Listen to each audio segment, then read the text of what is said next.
2 जनवरी को भोपाल से union carbide का हानिकारक कचरा धार जिले के पीतमपुर लाया गया था, मगर उसके बाद से इसका लगातार विरोध हो रहा है। विरोध और प्रदर्शन के बीच 6 जनवरी को हाईकोर्ट में मामले की सुनवाई भी हुई। कोर्ट ने सरकार और स्थानीय लोगों की दलीलें सुनी और अंतिम फैसला 6 हफ्ते के लिए टाल दिया।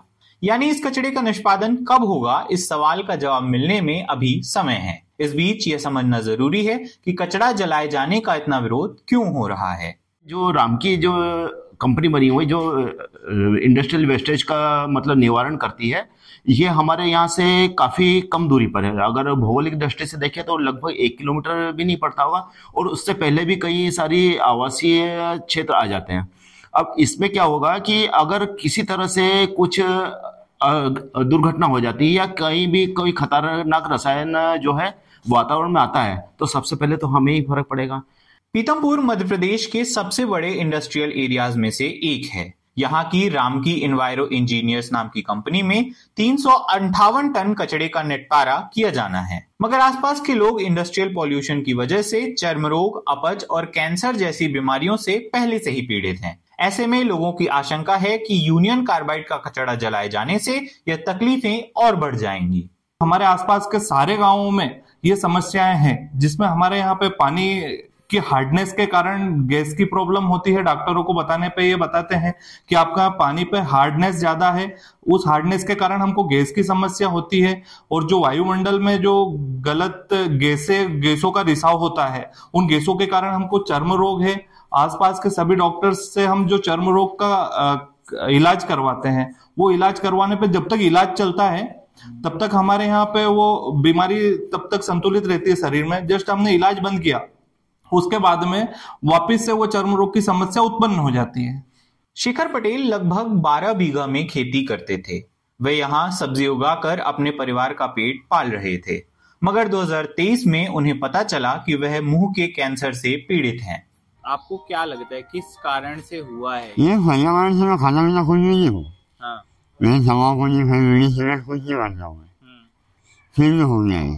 फिर भी हो गया ये। इसी तरह जुगल चौधरी भी एक्जिमा से पीड़ित हैं। यह बीमारियां लोगों का शरीर और आर्थिक स्थिति दोनों कमजोर कर रही हैं।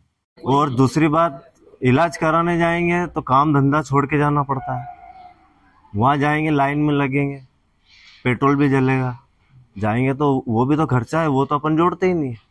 क्योंकि जो काम कर रहे हैं, खेत में कर रहे हैं या और कहीं मजदूरी करने गए तो छोड़ के जाना पड़ता है, तो वो भी एक तरह से अपना नुकसान है ना। बीते 1 साल में शेखर भी 15 लाख रुपए खर्च कर चुके हैं। बीमारी के चलते वो कर्ज के बोझ तले दब गए हैं। पूरा कर्जा है, पैसा जैसा कुछ नहीं, इधर से नहीं करा है, इधर उधर से लेके। अभी कितना कर्जा है लगभग आपके ऊपर? तकरीबन 20 लाख रुपए। 20 लाख रुपए कर्जा है आपके ऊपर।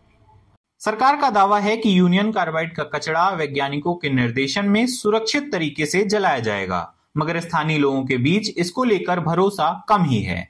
वो प्रशासन के लोग ये लगा रहे कि लोग जनप्रतिनिधि गुमराह कर रहे हैं। वे गुमराह तो प्रदेश का मुख्यमंत्री कर रहा है कि 25 साल में प्रभाव खत्म हो जाएगा।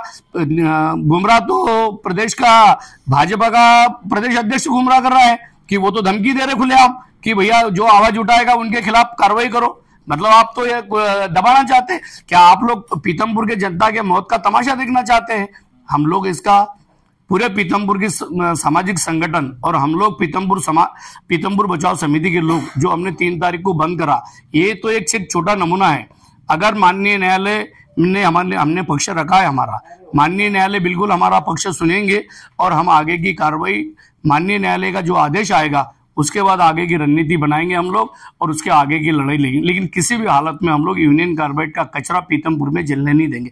कोर्ट की हालिया सुनवाई के बाद अब सरकार के पास 6 हफ्ते का समय है। मुख्यमंत्री ने जनता को आश्वस्त करते हुए कहा है कि सभी पक्षों को सुनने के बाद कोर्ट के आदेश से ही कचरे का निष्पादन किया जाएगा। अभी 6 सप्ताह का उन्होंने समय दिया है और 6 सप्ताह के समय तक इससे जुड़े हुए हमारे जो पक्ष हैं और बाकी किसी को भी कुछ बोलना तो न्यायालय में जाकर के अपने पक्ष रख दे, फिर न्यायालय जो निर्णय देगा वो हम सब मान्य करेंगे। मैं अपनी ओर से राज्य की जनता को बताना चाहूंगा कि जो हमने कहा था वो हमने किया है। मुख्यमंत्री ने भ्रामक खबरों से बचने की अपील की है। मगर सरकार और प्रशासनिक अमले के पास भी इस बात का स्पष्ट जवाब नहीं है कि यूनियन कार्बाइड का कचरा जलाना कितना सुरक्षित है। यानी जब तक सरकार कचरा निष्पादन की साफ और सरल प्रक्रिया लोगों के सामने नहीं रखेगी, तब तक उनके लिए इससे जुड़ी शंकाओं से बाहर निकलना मुश्किल नजर आता है।